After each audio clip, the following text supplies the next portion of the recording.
Hello everyone. Today I'm going to be installing this Drago Jeep Products Rotopax Bracket on my 2021 Jeep Wrangler Unlimited Rubicon 392. This is made to attach to the Mopar tire carrier or the Mopar reinforcement assembly bracket that you can either buy or comes optioned on some Jeep Wranglers. And if you have the Extreme Recon package, it comes stock with the vehicle. But it has to be a specific one. It has to be the one that has these three mounting holes. These are pre-threaded holes made to mount aftermarket products. And this matches up to,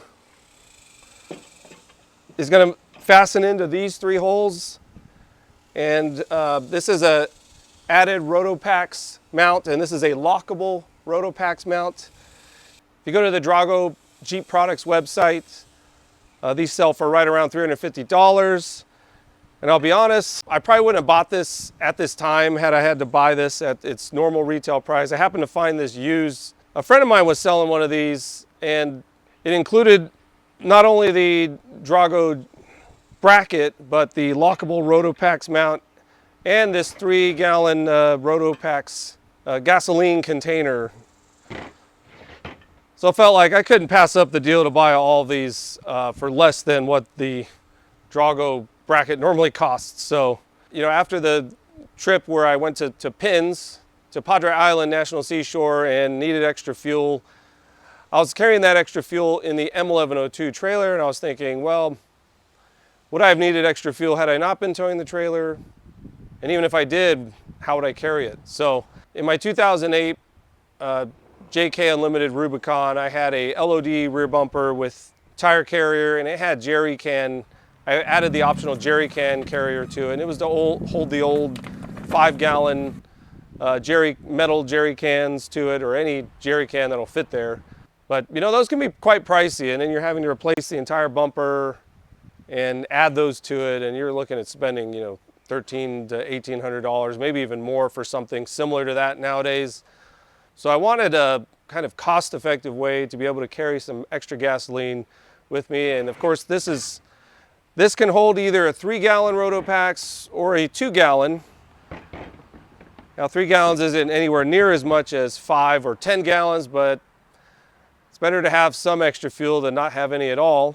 The tools that you're going to need, you'll need a trim removal tool to remove the caps that are on there, something similar to this. It uses a 7/32 Allen bit to turn these fasteners. These fasteners will go right in and fasten into these holes right here. It's already pre-tapped and everything.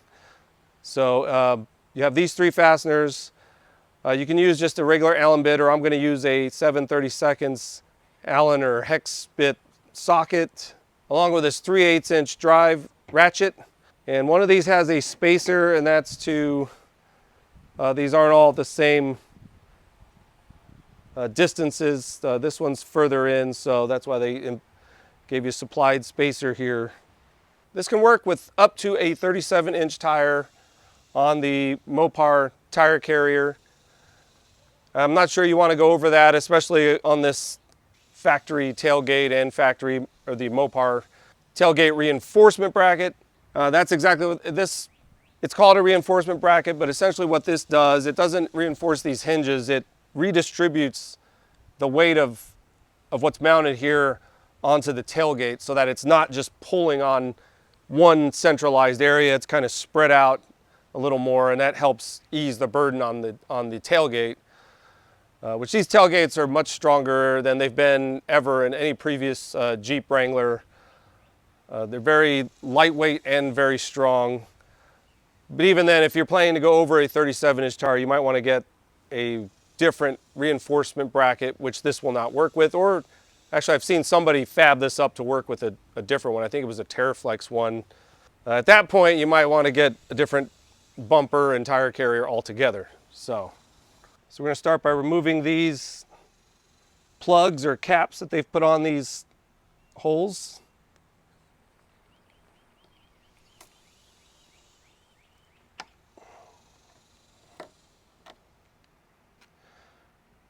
You see it's just the Christmas tree style friction clip.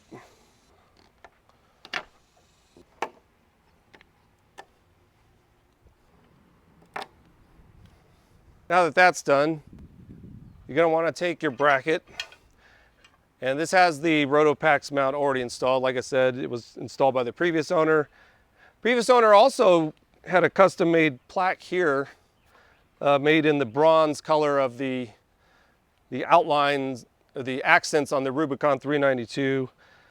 I believe you can either order them, special order them this way, or they normally come red like a Rubicon. I'm going to line this up here using the smaller fasteners first. Actually, no, we need to, there's going to be a longer fastener and the spacer. And you're going to have to match that spacer up.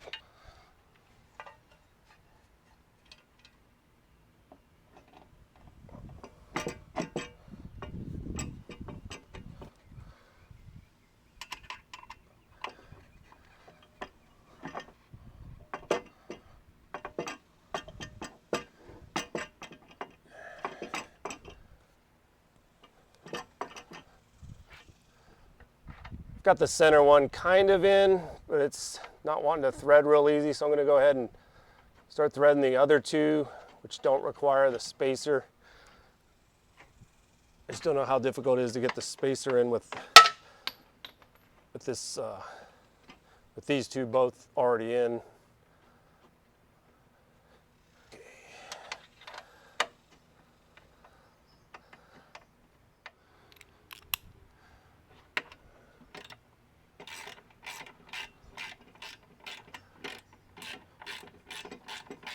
I didn't tighten that one all the way. I'm kind of alternating, kind of like the way you would do on a set of lug nuts, just to make sure that's fastening it down evenly.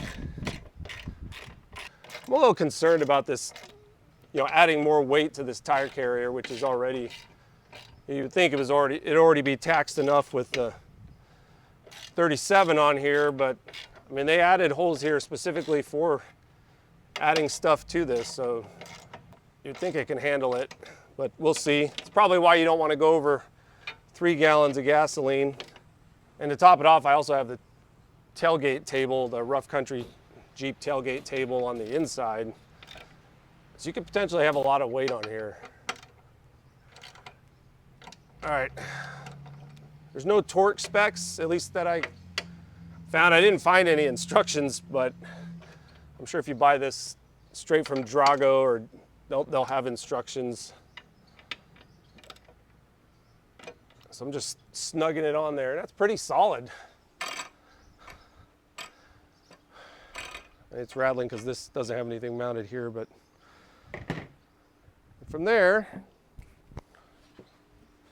mount your Rotopax.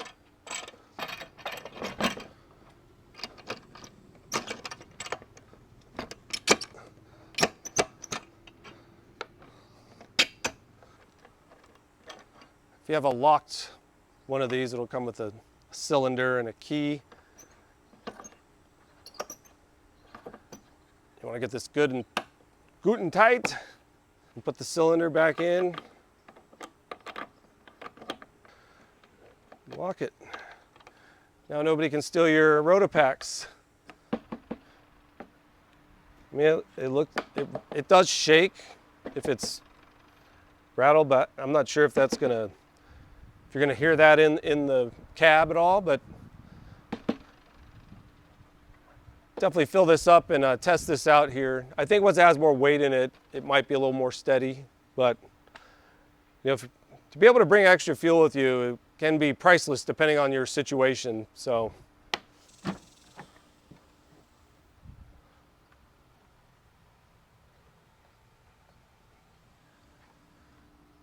can see it does not interfere with the tail light or your rear tailgate glass.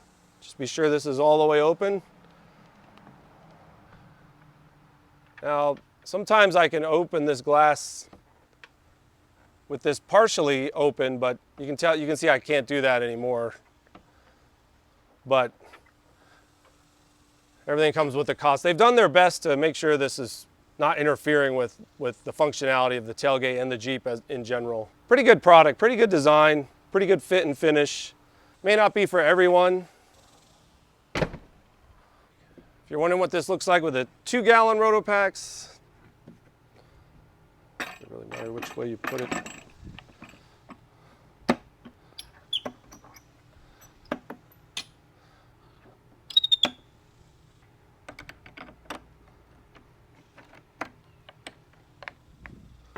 Well, there you go. Works with either 2-gallon or 3-gallon Rotopax containers.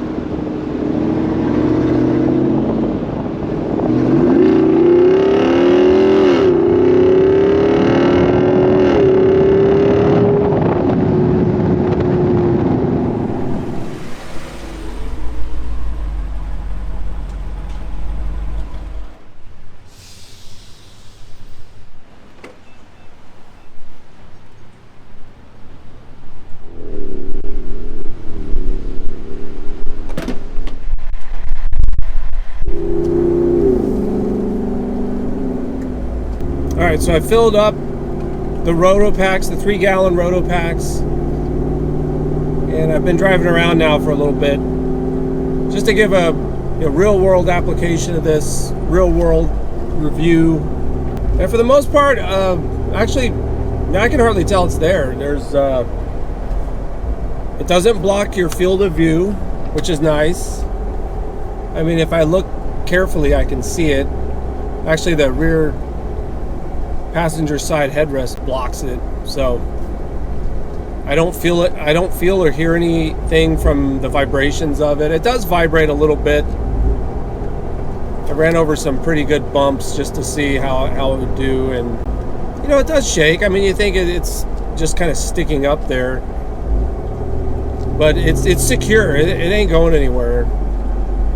I really need to get it kind of off-road, see how it does on some real bumps, some washboardy roads, that type of thing, but I won't be able to do that during this video. But it was really easy to use, really easy to fill up. The only thing I worry about is if somebody could, the container's locked on there, but somebody could try to maybe steal your fuel by siphoning it out. That's where maybe you could turn it around and face the other direction. It'd be harder to do that, but then that makes it harder to fill it up. But I don't plan on having this on me all the time. I think I'm just going to have the the Rotopax off, unless I know I'm going to be doing some exploring or off-roading or even road trips. Then I'll put it on there. But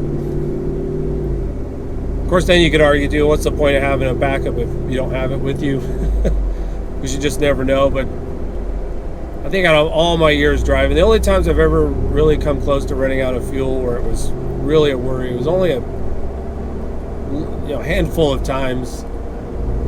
Most of them were on road trips where I miscalculated how far my tank would take me, or I miscalculated where the next gas station would be. Also, when opening and closing the tailgate, it doesn't feel any heavier, really. At least not considering how much added weight I've put on there. I'm pretty confident that tailgate's strong enough to handle that, the factory tailgate. Well, there you have it. That's one way to carry some extra fuel with you, so you can worry less about running out of fuel when you're out exploring your favorite trails. At least it'll help lessen the fuel range anxiety a little bit, especially in a vehicle that likes to drink gas, such as the Rubicon 392. I hope you enjoyed this or found it useful. If you did, please like the video, subscribe to the channel, and we'll see you on the next one. Take care.